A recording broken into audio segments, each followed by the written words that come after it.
সব সময় মনে রাখবেন, যে স্থানে কীর্তন হচ্ছে, আজকে সুজিতদার বাড়ির বিগ্রহ দেখে আমি অনুভব করলাম, যে স্থানে কীর্তন হবে সেই স্থানে ভগবান যেখানে বসেছেন, ভগবানের আসনের থেকে যত দামি গেস্ট হোক, যত দামি অতিথি হোক, তার আসনটা কম করে 6 ইঞ্চি নিচু হতে হবে। ঈশ্বরের মাহাত্ম্যকে স্বীকার করে নেওয়া এত চারটিখানি কথা নয়। এ জীবনে আমি কীর্তন গাইছি, এটা এ জীবনের স্বীকৃতি নয়, পূর্ব জীবনের স্বীকৃতি। প্রারব্ধ কর্মের বশে পেয়েছিলাম, এ জীবনে মদ খাই, মাংস খাই, যাই করি অত্যাচার, এটা আমার ভেতর থেকে যাবে না, দিয়ে পাঠানো হয়েছে। কিন্তু এ জীবনে আমি যে কর্মটা করে গেলাম, এটা পরবর্তী জীবনের জন্য তোলা হয়ে রইল। পরবর্তী জীবনে কীর্তনীয় হবে কি কুকুর হয়ে জন্মাবে, ওটা তোমার পরবর্তী জীবনের, এই জীবনের হিসেব দেখে বিচার করা হবে। তাই সবসময় মনে রাখবেন, যখন কীর্তন শুনতে গিয়ে বসবেন, সব সময়ের জন্য চেষ্টা করতে হয় যে ভগবানের মাহাত্ম্য কোনো অংশে, কোনো জায়গায় যেন ক্ষুণ্ণ না হয়ে যায়, আমাকে সেইটার দিকে সবার আগে নজর দিতে হবে। তা যদি নজর দিতে না পারি, তাহলে বৈষ্ণব মহাজনের এই পদটা বৃথা হয়ে যাবে। আমি যার জন্য কথাটা টেনে আনলাম, গৌরাঙ্গ বলিতে হবে পুলক শরীর, হরি হরি বলিতে মোর নয়নে বহে নীর। এমনি এমনি ভগবানের নামে চোখে জল আসে না, এটা ছোঁয়াচে রোগের মতো। ছোঁয়াচে রোগ বুঝেন? ছোঁয়াচে রোগ, চুলকনি হলে ওর সঙ্গে থাকতে নেই, ও চুলকনির রস গায়ে লাগলে আপনারও হয়ে যাবে। যার জ্বর হয়, মা কি বলে, ওর সঙ্গে ঘুমোবি না, ওকে আলাদা দে, ওর বিছানায় তুই ঘুমোলে তোরও জ্বর হবে। কেন? ওটা ছোঁয়াচে। যারা হরিনাম শুনতে গিয়ে কাঁদে, যারা কীর্তন শুনতে বসে নয়নের জল ফেলে, জীবনে কিছু করুন আর না করুন, মাঝে মাঝে তাদের পাশে গিয়ে বসবেন, তার গায়ের সঙ্গে দেহটা ছোঁয়া লাগাবেন, দেখবেন আপনার অন্তরেও গৌরের জন্য ভক্তি তৈরি হয়েছে। সেটাই গৌর প্রেমানন্দে হরি বল। এমনি এমনি ভগবানের জন্য নয়নে জল আসে না। আরে ডাকাত দলের সঙ্গে থাকতে থাকতে ওর যে সহকারীটা, ও এক সময় ডাকাতদের সর্দার হয়ে ওঠে। ডাক্তারের ব্যাগ বইতে বইতে ওর সহকারীটাও একটা পাতি ডাক্তার হয়ে যায়।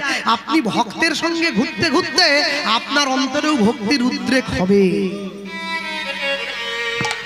তবে তার জন্য আপনাকে সঙ্গটা করে যেতে হবে। চৈতন্য চরিতামৃতকার কৃষ্ণদাস কবিরাজ, যার অন্তরে করয়ে বিরাজ মোদের গোরা রসরাজ, তিনি কলম দিয়েছেন, কৃষ্ণ কহে আমা ভজে মাগে বিষয় সুখ, অমৃত ছাড়ি বিষ চাহে এত বড় মুখ, আমি বিজ্ঞ সেই মূর্খে বিষয় কেন দিব, সচরণামৃত দিয়া তারে বিষয় ভুলাইব। আমি ভগবানকে ভালোবাসি, আবার ভগবানের কাছে বিষয়টাও চাই। ভগবান বলে, তুমি যদি আমাকেই লাভ করতে পারো, তোমার বিষয়ের কি দরকার, আমি তোমাকে সব দিয়ে দিচ্ছি। এসো, গাড়ি দেবো, বাড়ি দেবো, টাকা দেবো, পয়সা দেবো, সম্পত্তি দেবো, অভাব থাকবে না তোমার জীবনে। তুমি শুধু আমায় একটু ভালোবাসবে। তুমি যখন আমাকে ভালোবাসবে, 24 ঘন্টা সময়ের মধ্যে 24টা সেকেন্ডও তুমি যদি আমার চরণতলে দাও, তুমি লক্ষ্য রাখবে সেই 24টা সেকেন্ড তোমার পিছু টান যেন না থাকে, শুধুমাত্র আমার জন্যই তুমি দেবে। যারা আজকে বসে আছেন এই জায়গায়, বসে শুনছেন, যারা বাইরে দাঁড়িয়ে শুনছেন, আমি সবার উদ্দেশ্যে একটা কথাই বলবো, রুচিটার পরিবর্তন করুন। ভগবানের নাম, আমি মালা করলাম, আমি তিলক করলাম, আমি নিরামিষ খেলাম, একাদশী করলাম, ব্রত করলাম, দামোদর ব্রত করলাম, আমি নৈমিষারণ্য করলাম, সব করলাম, কিন্তু মনের মধ্যে একটা বোধ পুষে রেখে দিলাম, আমি ভক্ত হয়ে যাই, বাকি সব উচ্ছন্নে যাক। এটাকে দূর করে দিতে হবে। আমি আমার জীবদ্দশায় আমি যদি একজনকেও ভক্তি পথে টেনে আনতে পারি, আমি জানবো আমার মানব জীবনের সার্থকতা এইখানেই অর্জন হয়ে যাবে। একজনকে টেনে আনতে পারি। হ্যাঁ, কেন জানেন তো? মনে রাখবেন, এই 3টে ঘন্টা বছরে একটা দিন আপনারা লক্ষ লক্ষ টাকা দিয়ে আমাদের ডেকে নিয়ে আসেন। কি জন্য? কি জন্য ডেকে এনেছেন? এমনি এমনি ডেকে আনেননি, ডেকে এনেছেন কেন জানেন? ডাক্তারবাবুর কাছে গিয়ে রুগী যখন দাঁড়ায়, ডাক্তারবাবুকে জিজ্ঞাসা করে, স্যার 15 মিনিটের জন্য কি 500 টাকা ভিজিট দেওয়া যায়? ডাক্তারবাবু বলে, তুমি আমাকে দিচ্ছ না গো, তাহলে তুমি তোমার ব্যাধি দূর করবার জন্য পয়সা দিচ্ছ। মাধ্যমটা আমি নিলাম। যারা বেশি টাকা নিচ্ছে তারা নেয়। কেন ডেকে এনেছেন? ডেকে এনেছেন একটাই কারণের জন্য, ভব ব্যাধিটা বিনাশের ঔষধটা তারা দিয়ে যাবে আপনাদের। জয় গৌর প্রেমানন্দে হরি বল, হরি বল।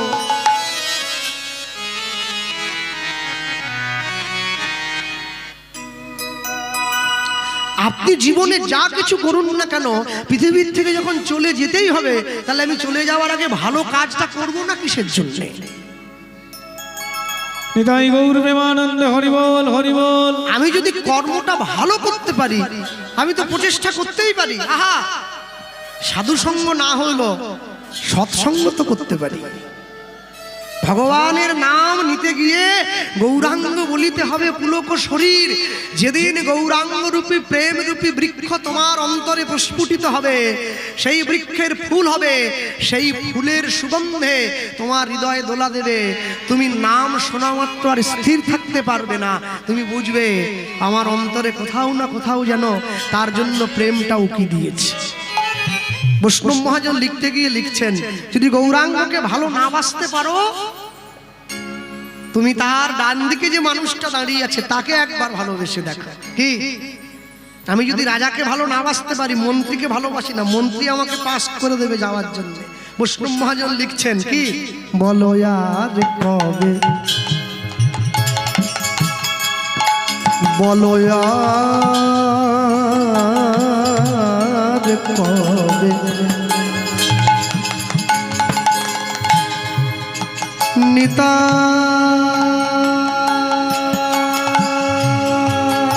নিতাই চাঁদ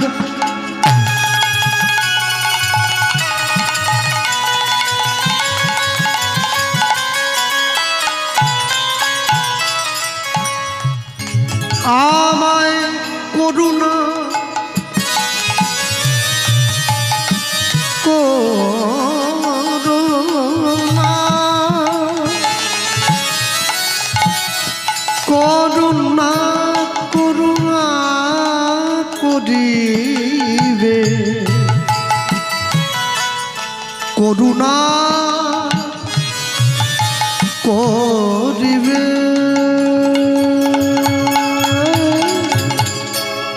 বলো কবে নিতাই চাঁদ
দয়াল নিতাই আমার,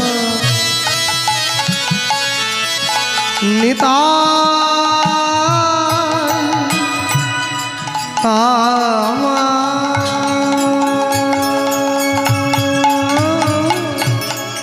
বলো কবে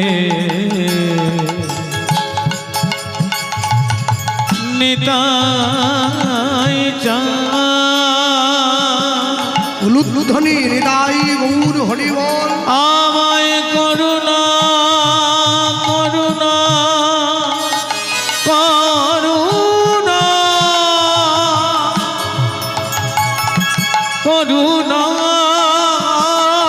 করিবে,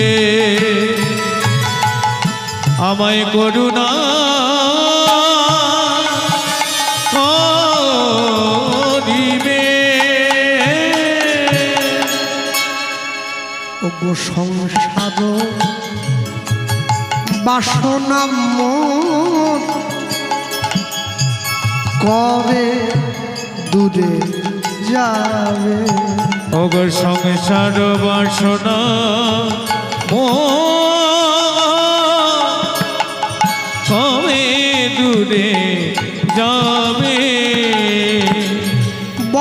বিষয় ছাড়িয়া কবে শুদ্ধ হবে মন, কবে হব হে রাম সেই মধুর বৃন্দাবন। বলো কবে হব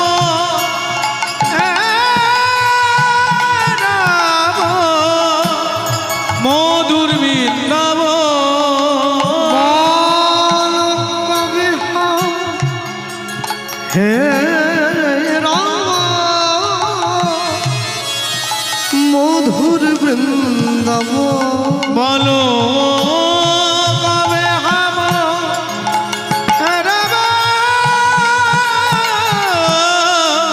মধুর বৃন্দাবন, মধুর বৃন্দাবনে কবে বা যাব, মধুর বৃন্দাবনে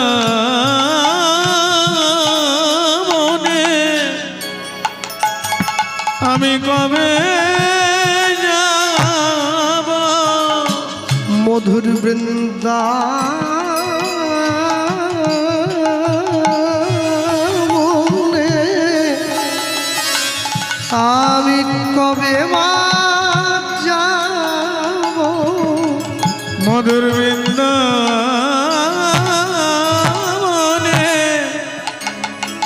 কবে বা যাব, আমি যুগল চরণে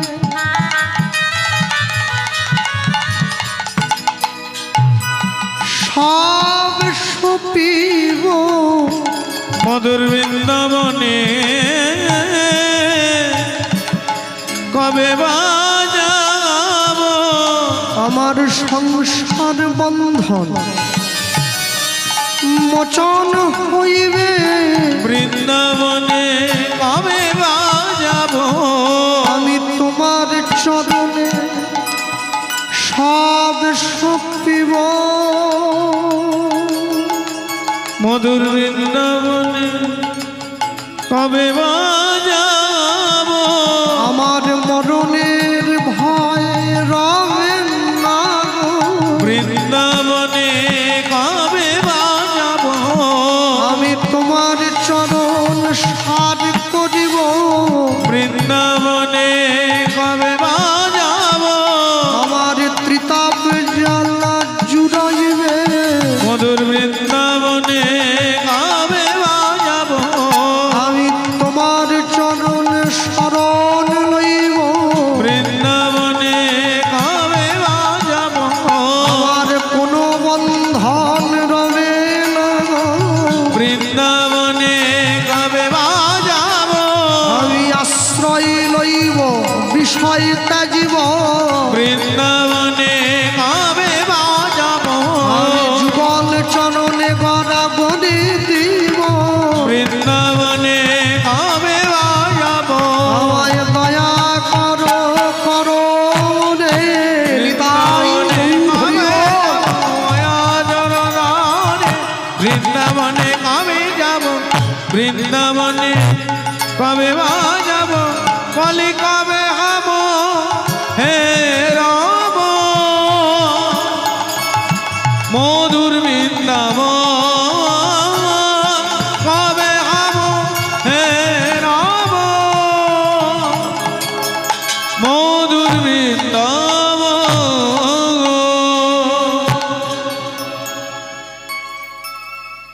স্বামী যখন স্ত্রীর দুর্ব্যবহারে তাকে বকা দেয় না, মায়েরাও কিন্তু কাঁদে, কাঁদেন না? সংসারের কোনো কর্ম করতে গিয়ে ভুল হয়ে গেলে যখন স্বামী তার স্ত্রীকে ধমক দেয়, এটা কি কাজ করলে তুমি,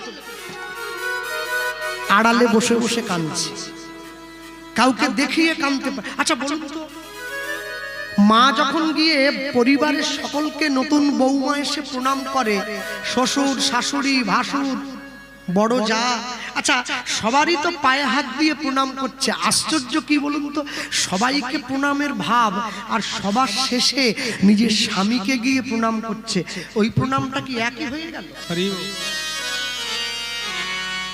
এই জায়গাটা বুঝতে হবে। স্বামীর চরণ তল হচ্ছে দুঃখ জানাবার জায়গা। আমার জীবনের যত কষ্ট, যত অভিমান, যত আত্মগ্লানি আমি তোমার চরণ তলে নিবেদন করব। ঠিক তেমনি তুমি জগতের সব দেবদেবীকে প্রণাম করবে। তুমি কালীর নামে কাঁদো, তুমি দুর্গার নামে কাঁদো, তুমি শীতলার নামে কাঁদো, তুমি কার্তিকের নামে কাঁদো, তুমি শিবের নামে কাঁদো, কিন্তু গোবিন্দের নামে তুমি যখন কাঁদবে, তুমি যখন আমার নিতাই চাঁদের নামে কাঁদবে, যখন আমার গৌর সুন্দরের জন্য কাঁদবে, সেই কান্নাটা কিন্তু সবার সঙ্গে এক করে দিলে হবে না। যেদিন দেখবে কীর্তন শুনতে বসে কান্নার ছলে তোমার গলাটা আড়ষ্ট হয়ে যাচ্ছে, গলা দিয়ে স্বর বেরোয় না, সেদিন তুমি বুঝবে কোথাও না কোথাও তার প্রেম আমার অন্তরে একটু হলেও উকি দিয়েছে। মহাপ্রভু কোনোদিন জগন্নাথ দর্শন করেননি। মহাপ্রভু জগন্নাথের কাছে যেতেন ঠিকই, কিন্তু জগন্নাথকে দর্শন করতেন না। দর্শন করতেন কাকে জানেন? রাধা বিরহে কৃষ্ণের কি দশা, সেই রাধা বিরোহী কৃষ্ণকে মহাপ্রভু দেখছেন। আর রাধা বিরোহী কৃষ্ণকে দেখে মহাপ্রভুর নয়নে জল। সকালবেলা প্রত্যেক দিন পুরীর পান্ডা যখন জগন্নাথের পোশাকটা পরিবর্তন করে, রোজই দেখে জামাটা ছেঁড়া। প্রত্যেক দিন জামাটা ছেঁড়া দেখে। একদিন, দুদিন, 3 দিন, 4 দিন, 5 দিন, 6 দিন, 1 মাস। একদিনকে রাতের অন্ধকারে জগন্নাথ মন্দিরের দরজার বাইরে বসে সেই সেবক জগন্নাথকে বলছে, প্রভু আমি রোজই তোমার পোশাকটা পরিবর্তন করতে যাই, রোজই দেখি ছেঁড়া, গোটা গায়ে কাঁটার আঁচড়, কেন প্রভু? কে তোমায় কষ্ট দিয়েছে? কে তোমায় আঘাত দিয়েছে? বলে, শোনো, সব আঘাত দুঃখের নয়, সব আঘাত কষ্টের নয়, এটা আনন্দের। আনন্দ করতে গিয়ে কারো জামায় কাঁটা ছিঁড়ে যায়, আনন্দ করতে গিয়ে কারো গায়ে গা চিরে গিয়ে রক্ত বেরিয়ে আসে, সে বলে আমি আনন্দ পাচ্ছি। তোমার মুখে প্রথম শুনছি, আমি জীবনে কোনোদিন শুনিনি। আর যখনই এ কথাটা বলেছে, মন্দিরের দুয়ারটা খুলে জগন্নাথ দেব বেরিয়ে এসে ভক্তকে বলছে, জানো তো সেবক, আমার গাটা কেন চিরে যায়? বলে, কেন তোমার গাটা চিরে রক্ত বেরিয়ে যায়? কেন তোমার অঙ্গ বিদীর্ণ হয়ে যায়? প্রভু আমাকে কারণটা একটু জানাও না, আমি তো তোমার সেবক। জানবে? এসো আমার সঙ্গে। হাতটা ধরে মহাপ্রভুর কাছে নিয়ে যাচ্ছে। হ্যাঁ, গম্ভীরায় যে ঘরটার মধ্যে গৌর থাকতো কৃষ্ণ কৃষ্ণ বলে, কোনো জানালা ছিল না, সেই ঘরটায় ছোট ঘর, সেই ঘরের মধ্যে মহাপ্রভু দিন রাত গড়াগড়ি দিয়ে কৃষ্ণ কৃষ্ণ বলে কাঁদে। জগন্নাথ দেব হাত ধরে সেবককে নিয়ে গিয়ে সামনের দরজা দিয়ে যায় না, পেছনের কাঁটা বনটা দিয়ে পেরিয়ে আসছে। প্রভু কোথায় যাচ্ছ? এসো, কাঁটার আঘাতটা কেন লাগছে বুঝতে পারছো না? জগন্নাথের পিছনে সেবক যাচ্ছে, সেবকের গায়ে যখন এই আঁচড়টা লেগেছে, ওরে বাবারে কি কষ্ট রে, আমার উত্তরীয় ছিঁড়ে গেল।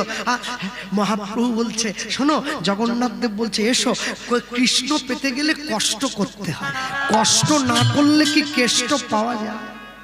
এসো আমার সঙ্গে, এসো। নিয়ে গিয়ে দূর থেকে দেখাচ্ছে, ওই মানুষটাকে চেনো? এ তো নবদ্বীপের নিমাই পণ্ডিত। হ্যাঁ, তুমি কি রোজ রাত? আগে হ্যাঁ, রোজ রাত্রিতে তোমরা সবাই যখন ঘুমিয়ে পড়ো না, আমি নিমাইয়ের কাছে আসি। তাহলে নিমাই যে সকাল থেকে তোমার দরজার সামনে দাঁড়িয়ে থাকে, গরু স্তম্ভের সামনে দাঁড়িয়ে তোমায় দেখে? বলে, শোনো, মাঝে মাঝে না, সব সময় যে রুগী ডাক্তারের কাছে যাবে এরকম কোনো গ্যারেন্টি আছে নাকি? রুগীর সঙ্গে ডাক্তারের মনের মিল হয়ে গেছে। সারাদিন নিমাই আমায় দেখে, আর রাতে আমি নিমাইকে দেখার জন্য ছুটে আসি। হরি বল, হরি বল। ও সামনের রাস্তা দিয়ে এলে ক্ষতি কি? আহা, সামনের রাস্তা দিয়ে এলে তোমরা দেখলে আমায় বাধা দিয়ে দেবে না? তাই জন্য পেছনের রাস্তা দিয়ে আসি। মনে রাখবেন, ঈশ্বরের জন্য ভালোবাসা, ঈশ্বরের জন্য অনুভব করা, ঈশ্বরের জন্য নয়নের জল ফেলা এত চারটিখানি কথা নয়। আমাকে এক মুসলিম ভাই প্রশ্ন করেছিলেন, কৃষ্ণবাবু আপনার কীর্তন আমি ইউটিউবে শুনি, আচ্ছা আপনি কপালে তিলক দিয়েছেন কেন? কোন কীর্তনিয়াকে দেখি সাদা দেয়, আপনি কালো দিয়েছেন। এক একজনের তিলকের ডিজাইনটা এক এক রকম, মানে ব্যাপারটা কি? আমাদের দেখুন সব মুসলিমের একই রকম টুপি। তা আমি বললাম ভাই তোমাকে তো আমি পুরোটা ভেঙে বলতে পারছি না, তবে যেটা বললে তুমি বুঝবে, তুমি আমায় বলতে পারো তুমি মাথায় টুপি পরেছো কেন? বলছি দাদা এটা আপনাকে বলবো, কিন্তু বললে আপনি বুঝবেন না, এটা অনেক ব্যাপার ট্যাপার আছে, ওই জন্য পড়া আছে। হ্যালো, আমি যেমন এটা বুঝবো না, তুমিও তেমনি এটা বুঝবে না, অনেক ব্যাপার ট্যাপার আছে। সবাই তো সবটা বুঝবে না। উনি তখন আমার কাছে এসে হাতটা ধরে বলছে, দাদা একটু কি ইঙ্গিত দেওয়া যাবে না? আমি শোনো, তিলক দিয়েছি কেন জানো? কেন বলে, মানুষের সঙ্গে প্রেম করলে প্রেম কমে যায়, ভগবানের সঙ্গে প্রেম করলে প্রেম বেড়ে যায়, যাতে বাড়ে তাই জন্য তিলকটা দিয়েছি। কি বলছেন দাদা? তিলক দিলে লোকে নিন্দা করে না, লোকে গালমন্দ করে, উপহাস্য করে, টোন টিটকিরি করে, মানে যত আমায় নিন্দা করবে তত তো প্রেম বাড়বে। সংসার যত আমার নিন্দা করবে আমি তত চিনে নেব আমার আপনকে, আমার পর কারা। এই যে মায়েরা বসে আছেন, সারা জীবন তো শুধু রান্না করে ভূত খাইয়ে গেলেন।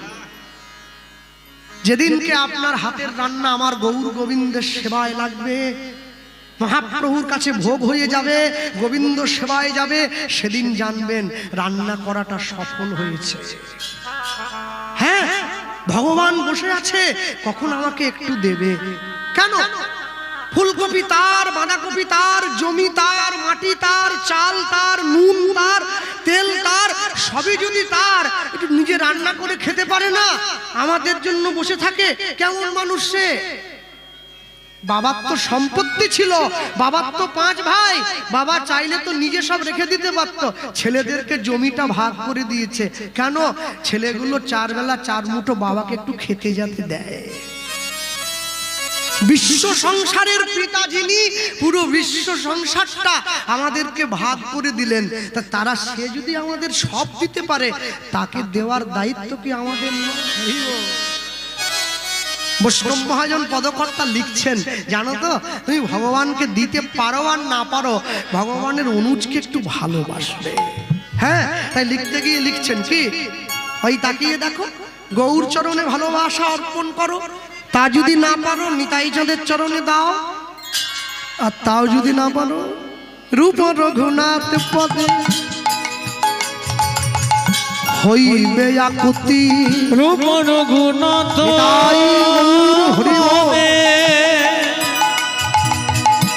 হইবে আকুতি, রূপ রঘুনাথ পদে হইবে আকুতি, আমার রূপ রঘুনাথ পাবে হইবে আকুতি, কবে হাম হে রব ওই যুগল প্রীতি, ও গো কবে হম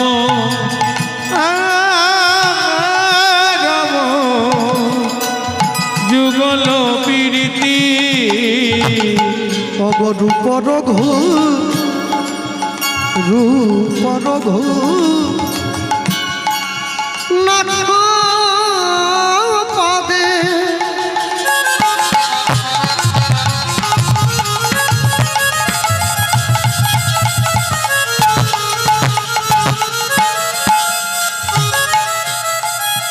রহু রয়াস প্রার্থনা করই সদাই নরোত্তম দাস, অগো রূপ রঘু নাথ পাদে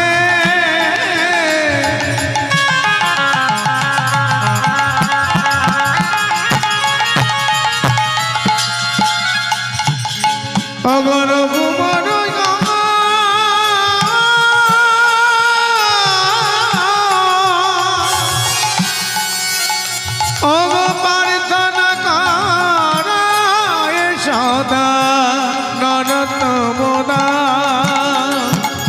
প্রার্থনা করো সদাই নরোত্তমরা।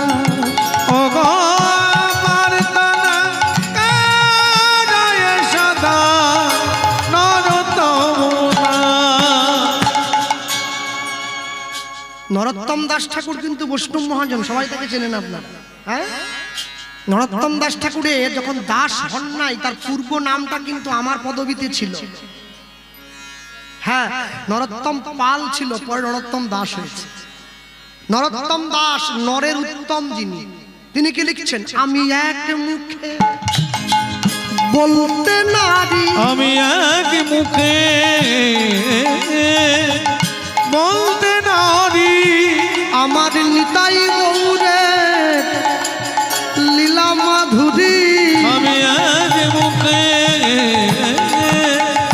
বলিতে নারী, আমি যতবার বলি ততবার হারি। আমি এক মুখে বলিতে নারী, ওগো যাই রে প্রেমের বলি হারি। আমি এক মুখে বলিতে নারী, আমি এক মুখে বলবো কত, আমি এক মুখে বলিতে নারী, আমি যদি বা বলি বছর শত। এক মুখে বলিতে নারী, যদি বলি বছর, এক মুখে বলিতে নারী, এক মুখে বলিতে নারী। ওগো প্রার্থনা করো সদা নরোত্তমরা। ওগো প্রার্থনা করো সদা নরোত্তমরা। রূপ রঘুনাথ পদে রহু মরয়াস, রঘুমরয়া প্রার্থনা করো সদাই করয় সদাই নরোত্তম দাস। প্রার্থনা করয় সদা নরোত্তম দাস। ছোট্ট করে একটু গেয়ে দেই, কীর্তনের সম্মান আছে তো। কিবা নরোত্তম দাসে কহে রে খোদয়া ছের রাম নরোত্তম দাসে কহে রে খোদয়া ছেড়ো রাগে নরোত্তম দাসে কহে রেখো দয়া। ছেড়ো রাগে নরোত্তম দাসে কহে রেখো দয়া। ছেড়ো রাগে নরোত্তম দাসে কহে রেখো দয়া। ছেড়ো নাগে নরোত্তম দাসে কহে রেখো দয়া। ছেড়ো নাগে নরোত্তম দাসে কহে রেখো দয়া। ছেড়ো নাগে নরোত্তম দাসে কহে রেখো দয়া। ছেড়ো নাগে নরোত্তম দাসে কহে রেখো দয়া। ছেড়ো নাগে নরোত্তম দাসে কহে রেখো দয়া। ছেড়ো নাগে নরোত্তম দাসে কহে তাই রেখো দয়া। হরিব। ছেড়ো নাগে নরোত্তম দাসে কহে রেখো দয়া। ছেড়ো নাগে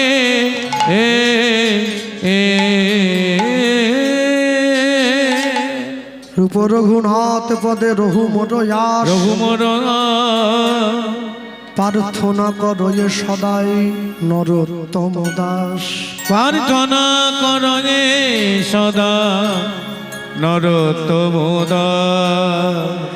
ছোট্ট করে গৌরচন্দ্রিকা শুনলাম, লীলা মাধুর্যের মধ্যে প্রথম প্রবেশ করি। আর প্রবেশ করতে গিয়ে বলি, আজকে যে জায়গায় কীর্তনে এসেছি আমরা, আমি গত বছরও এসেছিলাম, তবে অনেকের সঙ্গে সাক্ষাৎ হয়েছিল, অনেকের সঙ্গে হয় নাই।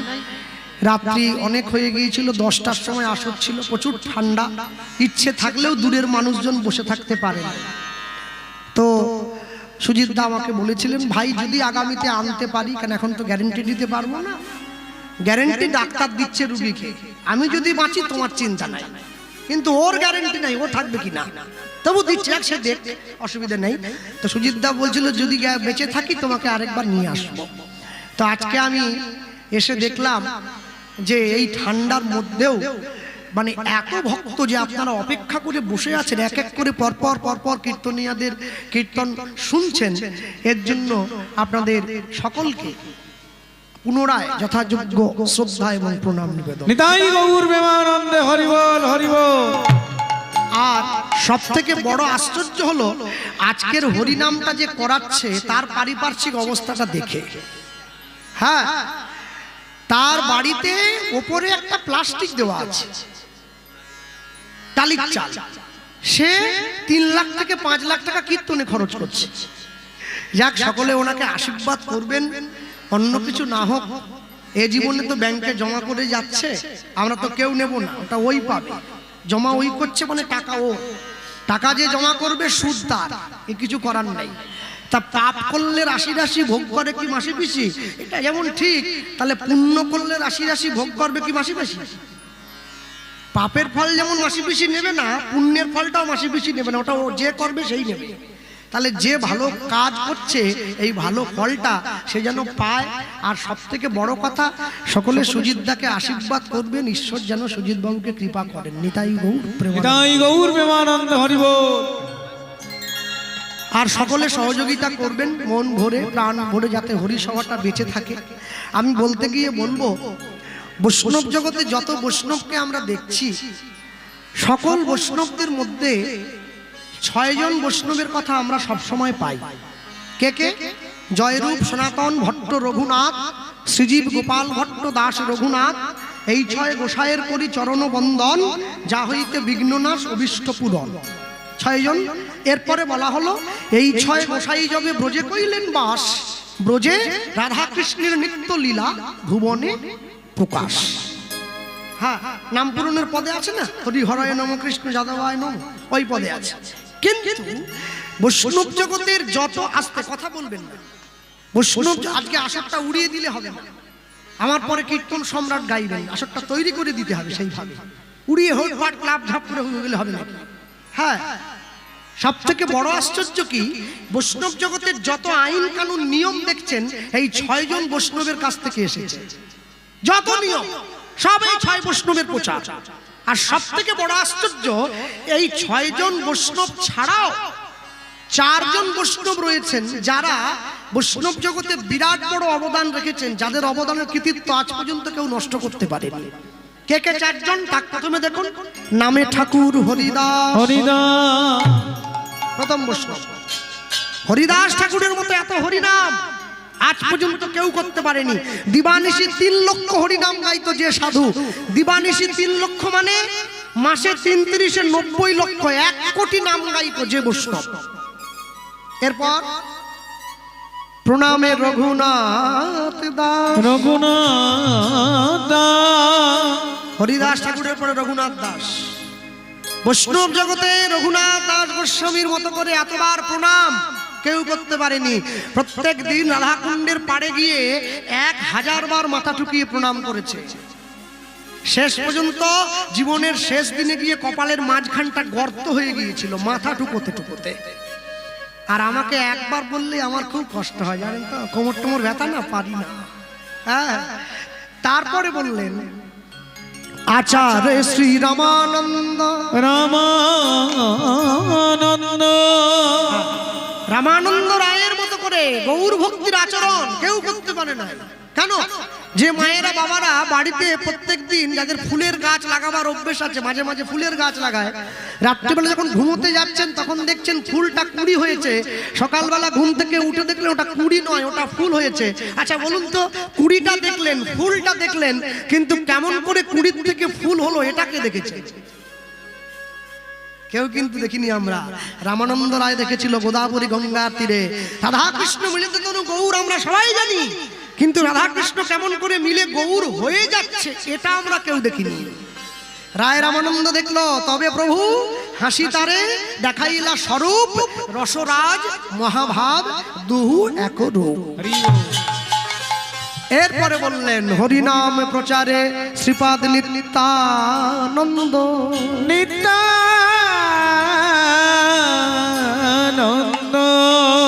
নিতাই চাঁদের মতো করে হরিনাম প্রচার কোনো বৈষ্ণব করতে পারেনি। মার খেয়ে পর্যন্ত জগাই মাধাইয়ের মতো মাতালকে হরিনাম দিয়েছে। বেড়েছিস কলসির কানা, তা বলে কি প্রেম দেব না? এ কথা আমার নিতাই চাঁদের মুখেই শোভা পায়, আর জগতে কারোর মুখে শোভা পাবে না। কেন? নিতাই চাঁদের কপালটা জগাই ফাটায়নি, ফাটিয়েছে মাধাই।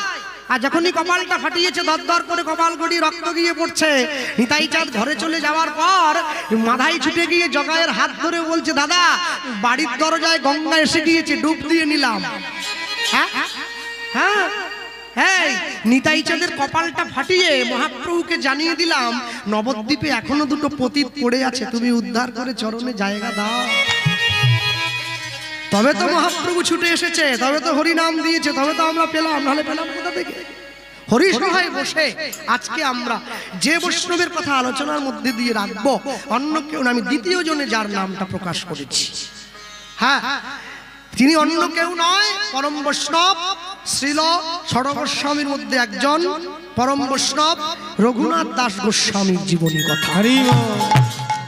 হ্যাঁ, যে মা খুঁটিতে ঠেক দিয়ে ওইদিকে বসে আছে, ডেকে দাও। ওই যে মা, আমার দিকে একটু ঘোরো। ওই যে, হ্যাঁ তোমায় বলছি তো, আমি তোমার নাতির মতো, একটু আমার দিকে ঘোরো। আমার দিকে না দেখলে আমি এত ভালো পাঞ্জাবিটা পরলাম, লোকে কি বলবে? বলে ওই দিকে তাকিয়ে আছে। হ্যাঁ, আমি বলতে গিয়ে বলবো, আপনাদের দক্ষিণ 24 পরগনার পরে হাওড়া, হাওড়ার পরে একটা জেলা পড়ে, জেলাটার নাম হচ্ছে হুগলি জেলা। হুগলি জেলায় একটা গ্রাম জায়গা আছে যার নাম ব্যান্ডেল, অনেকে নাম শুনেছেন। এই ব্যান্ডেল থেকে 21 কিলোমিটার দূরে গেলে একটা গ্রাম পড়ে, যে গ্রামটার নাম হচ্ছে আদি সপ্তক গ্রাম। এখন সপ্তক গ্রাম কেউ কেউ বলে। এই আদি সপ্তক গ্রামের দুইজন জমিদার, একই মায়ের পেটের দুই ভাই। বড় ভাইয়ের নাম হিরণ্য দাস, ছোট ভাইয়ের নাম গোবর্ধন দাস। কিন্তু আশ্চর্য কি জানেন, দুই ভাই এমনি ভাই নয়, দুই ভাই জমিদার ভাই। কিরম জমিদার? দুই ভাইয়ের কাজ কি ছিল?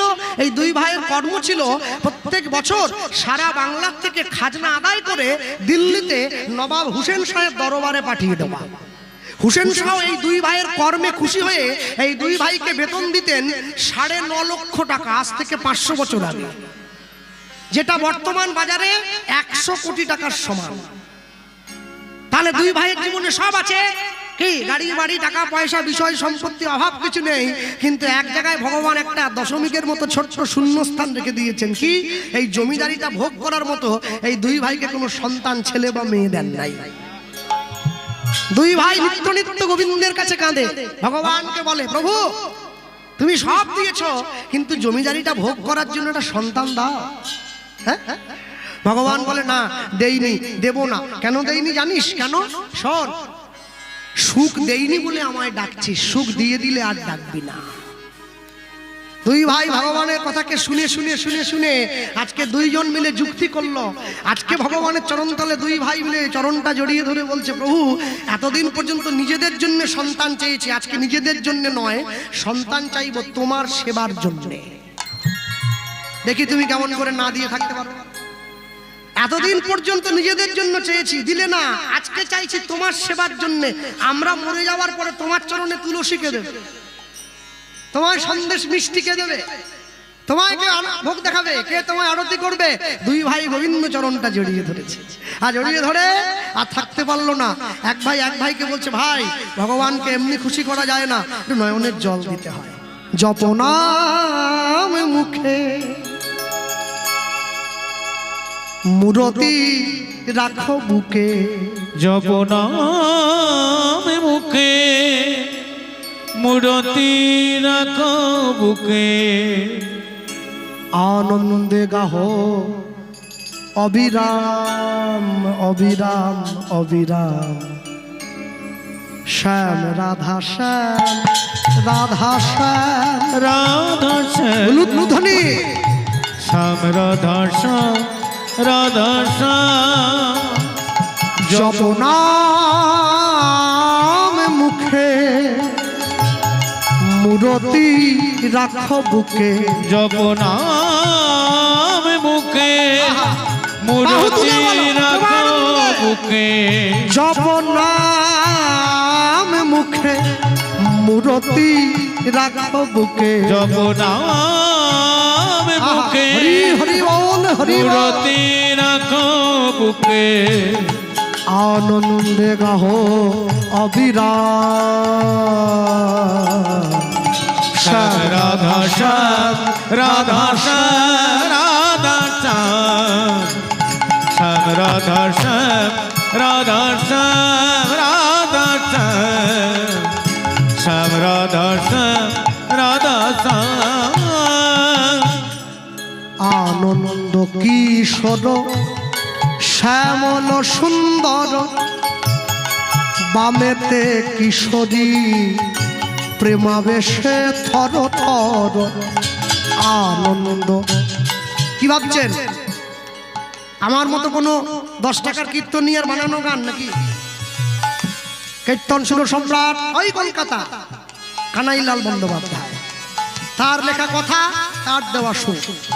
আনন্দ কিশোর শ্যামল সুন্দর বামেতে কিশোরী প্রেমাবেশে থর থর অপার সংসার প্রেমের পারাবা অপার সংসার প্রেমের পারাবা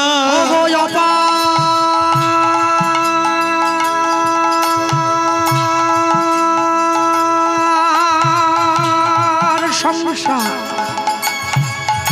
প্রেমের পারাবা অপার সংসার প্রেমের পারাবা গৃহ হবে ব্রজধাম ব্রজধাম ব্রজধাম শ্যাম রাধা শ্যাম রাধা শ্যাম তাই গৌর হরি হরি বল শ্যাম রাধা শ্যাম রাধা শ্যাম রাধা শ্যাম শ্যাম রাধা শ্যাম রাধা শ্যাম।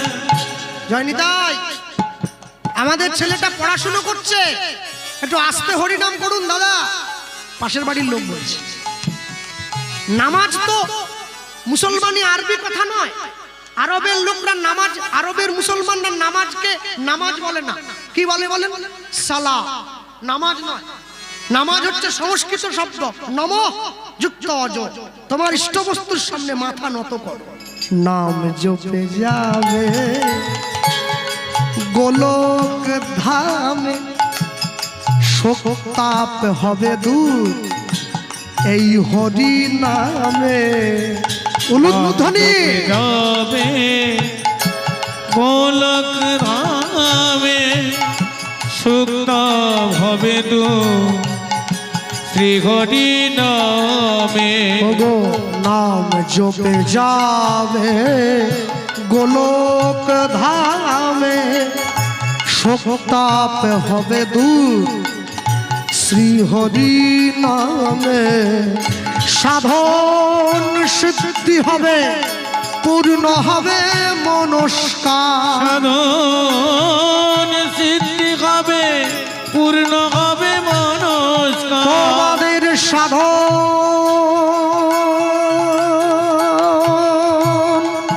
সিদ্ধি হবে, পূর্ণ হবে মনস্কার। সাধন সিদ্ধি হবে, পূর্ণ হবে মনস্কার। গৃহ হবে ব্রজধাম ব্রজধাম ব্রজধাম।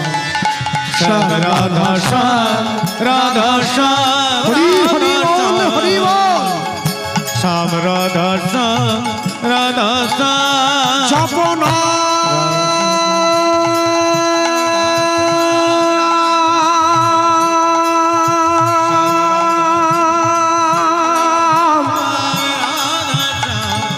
জপনা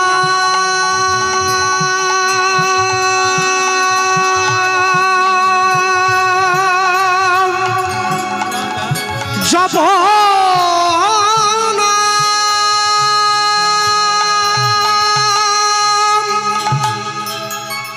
জপনাম মুখে মূরতি রাখো বুকে। জপনাম বুকে মূরতি রাখো বুকে আনন্দে গাহ অবিরাম রাধা শ্যাম রাধা শ্যাম রাধা শ্যাম নাম জপ ভাই নাম জপ ভাই হরে হরে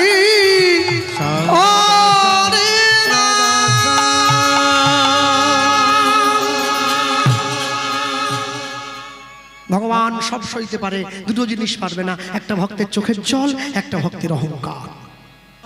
দুই ভাইয়ের নয়নের জল যেই গোবিন্দ চরণে পড়ল আর ভগবান থাকতে পারলো না, দৈববাণী করে দিয়েছে হিরণ্য গোবর্ধন অচিরাতে তোমাদের ঘরে এক পুত্র সন্তান জন্মগ্রহণ করিবে আমার ভক্তির বলে সন্তান বলবান হইবে এই সন্তান না রহিবে তোমাদের ঘরে জগৎ মাঝে আমার লীলা কথা প্রচার করিবে দারে দারে প্রচার করিবে দারে দারে। চাইলে চোরের জন্ম দেওয়া যায়, চাইলে চিটিংবাজের জন্ম দেওয়া যায়, চাইলে ঘুষখোর সুদখোর ফেরেববাজের জন্ম দেওয়া যায়, চাইলে সাধুর জন্ম দেওয়া যায় না। তাহলে তো জগতে সবার মা সাধুর মা হয়ে যেত, চোরের মা থাকতো নাকি? তাই জন্ম যদি দিতে হয় সাধুর জন্ম দেবেন, চোর নয়, চোর নয়। যারা বৈষ্ণব সেবায় যায়, ভক্ত সেবায় যায়, দেখবেন সেবা করার শেষ মুহূর্তে একটা জয়ধ্বনি দেয়, সাধু সাবধান। চোর সাবধান নয়, সাধু। কি আস্তে বিশ্বকবি রবীন্দ্রনাথ ঠাকুর যেমন আমার তেমন বাংলাদেশের, কাজী নজরুল ইসলাম যেমন বাংলাদেশের তেমন আমার, কি তাই? তাহলে এক কবি লিখছেন আমার মাথা নত করে দাও হে তোমার চরণ ধুলার তলে, কে লিখছেন? বিশ্বকবি রবীন্দ্রনাথ। আর আরেক কবি লিখছেন বলবীর চির উন্নত মম শির। বলো আজকে তোমাদের সামনে মনে রাখবেন, যারা এই আসরে বসে আছেন, যারা গুরু দীক্ষা নিয়েছেন এবং যে সমস্ত গুরুরা বসে আছেন, সবার চরণে আমি প্রণতি নিবেদন করি। আমি সকলকে বলবো, জগতের সকল গুরুদেবদেরকে বলবো, যখন আপনার শিষ্য আপনার কাছে গিয়ে নিজের কর্ণমূলটা বাড়িয়ে দেবে দীক্ষা দেওয়ার জন্য, শুধুমাত্র দীক্ষা মন্ত্র দেবেন না, সেই সঙ্গে সঙ্গে একটু ধর্ম রক্ষারও মন্ত্রটা কানে হরিবল হরিবল। শুধু দীক্ষা মন্ত্র নিলে হবে না, ধর্মটাকে রক্ষা করতে হবে। আজকে তোমার সামনে যদি কেউ এসে তোমার ধর্মকে নষ্ট করতে চায়, তুমি কি বিশ্বকবির কথা মানবে নাকি? মাথা নত করে দাও হে তোমার চরণ ধুলার তলে, না, সেই জায়গায় এই কথা চলবে না, সেই জায়গায় এই কথা প্রযোজ্য, বলবীর চির উন্নত মম শির। যখন তুমি গোবিন্দ চরণে গিয়ে লুটাবে, তখন তুমি বলবে আমার মাথা নত করে দাও হে তোমার চরণ ধুলার তলে। ভক্তমণ্ডলী মায়েরা, সব সময়ের জন্য মনে রাখবেন, আমি একটু আগে রাধাপদ বাবুর মুখে শুনছিলাম, তিনি চিন্ময় কৃষ্ণ প্রভুর কথা বলছিলেন। আহা, চিন্ময় কৃষ্ণ দাস কোনো মাস্টার নয়, কোনো ডাক্তার নয়, কোনো ব্যারিস্টার নয়, কোনো সামাজিক তকমা নেই, কোনো রাজনৈতিক নেতা নয় যে লাল কালো গাড়িতে চেপে ঘুরে বেড়ায়, সামনে পিছনে পুলিশ থাকে। একটা কারণে পুরো দেশটা উত্তাল হয়ে গেছে, কেন জানেন?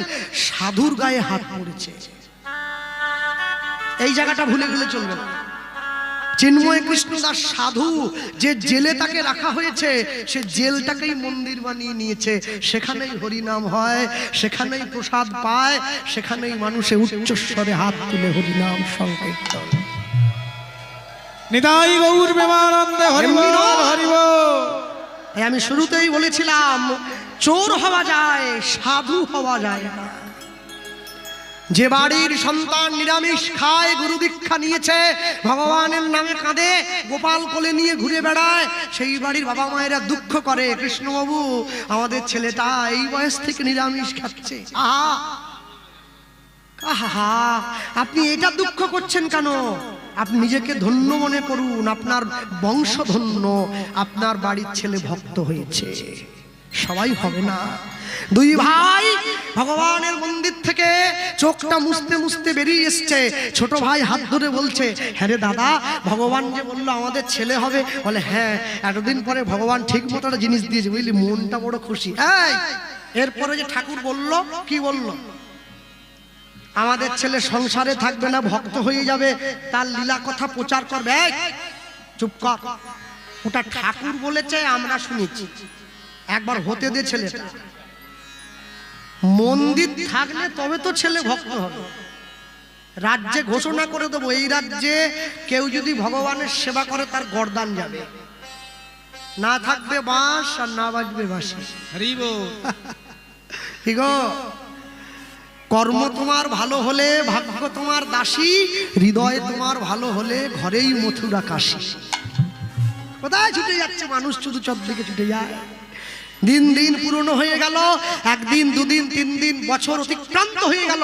আর এই বৎসর কালের সমাপনন্তে ছোট ভাই গোবর্ধন দাসের স্ত্রীর ঘরে কোনো সন্তান হয় নাই। বড় ভাই হিরণ্য দাসের স্ত্রীর কোল আলো করে একটা পুত্র সন্তানের জন্ম। আর যেই বড় ভাই হিরণ্য দাসের স্ত্রীর আলো করে পুত্র সন্তানের জন্ম হয়েছে, ছোট ভাই ছুটে এসছে, দাদা আমার তো কোনো সন্তান হলো না, তাহলে আজ থেকে আমার যা সম্পত্তি আছে তোর ছেলেটা পাবে, তুই শুধু তোর ছেলেটার বাবা হওয়ার অধিকারটা আমায় একটু দে। বেশ, আজ থেকে এই ছেলেটার নাম হবে, ছেলেটার বাবার নাম খাতায় কলমে হবে হিরণ্য গোবর্ধন দাস। দুই ভাইয়ের নাম একসঙ্গে জুড়ে দেওয়া হয়েছে। গ্রামের মানুষ ছুটে এসেছে। জমিদার মশাই, যেমন করে রামচন্দ্র নিজের রাজ্যের প্রজাদের পালন করতেন, আপনার ছেলে আমাদের সকলের মঙ্গল করবেন, ছেলেটার নাম দিন রঘুনাথ। রঘুনাথ দাস বড় হচ্ছে, 10 বছর বয়স হয়ে গেছে, গুরুদেবের আশ্রমে যাচ্ছে লেখাপড়া করার জন্য। রঘুনাথ দাসের গুরুদেবকে হুগলি জেলার চাঁদপুরে বলরাম আচার্য প্রভু। রঘুনাথ দাস জমিদারের ছেলে সোনার পালকি থেকে নেমে গিয়ে গুরুদেবের চরণ তলে লুটিয়ে পড়েছে, চরণটা জড়িয়ে ধরেছে। জয় জয় শ্রী গুরু, গুরু আমার প্রেম কল্প তরু। জয় জয় শ্রী গুরু, গুরু আমার প্রেম কল্প তরু। বড় অদ্ভুত, বড় অদ্ভুত, বড় অদ্ভুত যাক বড় কা, বড় অদ্ভুত যাক বড় কা, বড় অদ্ভুত যাক বড় কা। আমার হিয়া জ্ঞান অবতিমির বড় জ্ঞান,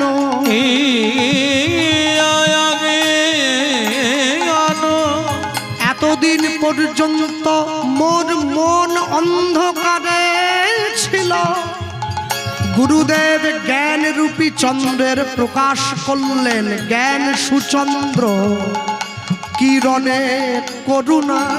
জ্ঞানে সুচন্দ্র কে রণে করুণা।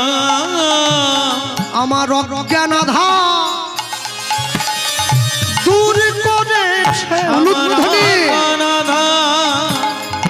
দূর করেছে আমার অজ্ঞান আধার দূর করেছে, আমার অজ্ঞান দূর করেছে। জ্ঞানের বাতি জ্বালায় দিয়ে অজ্ঞান দূর করেছে।